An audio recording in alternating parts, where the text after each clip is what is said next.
తీసిన సినిమానే మళ్ళీ తీయడం అంటే ఈజీనే కదా అనే డిస్కషన్ చాలా రోజుల నుంచి వింటూనే ఉన్నాం. ఎందుకంటే రీమేక్ సినిమా అనేది రెండు వైపులా వాడి ఉన్న కత్తి కాబట్టి. అయితే ఇలాంటి సినిమాలను ఇన్స్పిరేషన్గా తీసుకొని రీమేక్ చేస్తుంటారు. అయితే ఫేమస్ డైరెక్టర్ అట్లీ ఈయన ఇప్పటి వరకు చేసిన సినిమాల్లో చాలా వరకు గతంలో దేశంలో వచ్చిన సినిమాల పోలికలు కనిపిస్తుంటాయి.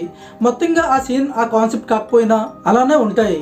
అలా ఆయన చేసిన ఒక సినిమా తెరి తమిళంలో భారీ విజయం అందుకున్న ఈ సినిమా తెలుగులో పోలీసుడిగా వచ్చింది.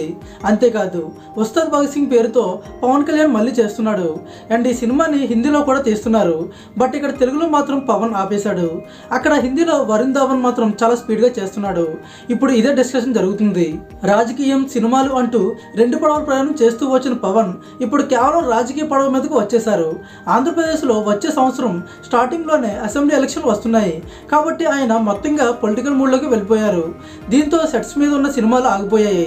అందులో తెరి రీమేక్ కూడా ఒకటి. కానీ హిందీలో వరుణ్ ధావన్ ఈ సినిమాను త్వరలోనే పూర్తి చేయాలనుకుంటున్నారు. ఇక దీనికి అట్లీ ప్రొడ్యూసర్గా, అతని ఫ్రెండ్ కలీస్ డైరెక్టర్గా ఈ సినిమాను షూట్ చేస్తున్నారు. ఇక తెలుగు విషయంలోకి వస్తే హీరోయిన్గా కీర్తి సురేష్ని తీసుకున్నారు. దీంతో ఉస్తాద్ భగత్ సింగ్ కంటే ముందే హిందీ తెరి వచ్చేస్తుందని అంటున్నారు. అదే కానీ జరిగితే ఆ రెండు తెరకెక్కిన సినిమాలను పవన్ రీమేక్ చేస్తున్నట్లు అవుద్ది. అయితే ఉస్తాద్ భగత్ సింగ్లో మాత్రం తెరి కథను మొత్తంగా చూపించడం లేదు.